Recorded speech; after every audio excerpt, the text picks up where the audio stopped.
professora Camila, professora do curso de Psicologia, e queria conversar um pouquinho com vocês sobre a nossa memória, né? Muitas vezes a gente se questiona, e agora então na pandemia, né, quantas coisas a gente esqueceu de fazer no nosso dia a dia, quantas vezes a gente pensa, meu Deus, esqueci de passar em tal lugar, né? Esqueci que eu tinha colocado na agenda para fazer tal coisa. Agora vocês já pararam para pensar o tanto de coisa que a gente lembra? Tem muito mais coisas que a gente lembra do que a gente esquece, né, no nosso dia a dia. Coisas que a gente tinha que fazer e que realmente a gente lembrou de fazer.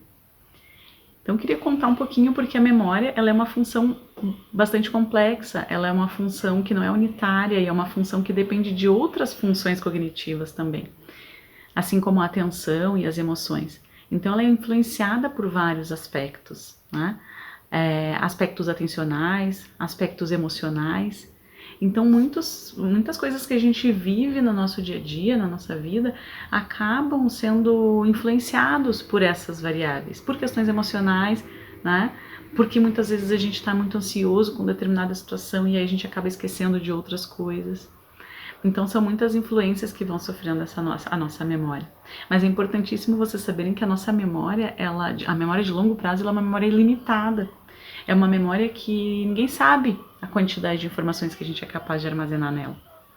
A gente sabe que a memória, né, uma informação para ser armazenada na nossa memória, ela precisa passar pelo processo de aquisição, de consolidação e depois evocação, quando a gente vai usar essa memória, né? E essas informações todas que vão sendo armazenadas ao longo da nossa vida, elas têm potencial para ser permanente, né? Para a gente armazenar uma quantidade limitada ali de informações. Então, com isso, a gente vê que a memória é uma função cognitiva bastante complexa, né? E que ela vai responder a diferentes situações de diferentes maneiras, né? Então, é importante que a gente possa pensar, né, na quantidade de informações que a gente consegue armazenar, que a gente consegue consolidar e que a gente consegue evocar, né? E também entender que principalmente nesse período que a gente está passando de isolamento, né? O fato da gente estar tanto tempo em isolamento e a gente muitas vezes perder a capacidade de ter uma rotina mais organizada, da gente ter balizas temporais bem claras, né? De manhã eu vou para tal lugar, de tarde eu tô em tal lugar, então tem a hora do café, depois do cafezinho, né? O que eu fiz, quem eu encontrei, então coisas que a gente vai perdendo quando a gente está sem uma rotina. Então é muito importante que a gente possa estabelecer, né, mesmo nesse período de pandemia, em isolamento, mesmo se trabalhando em home office, que a gente possa estabelecer uma rotina, né? Até para nossa memória isso é bom, para nossa organização, para o nosso planejamento, né? Outras funções que vão interferir também na nossa memória, né?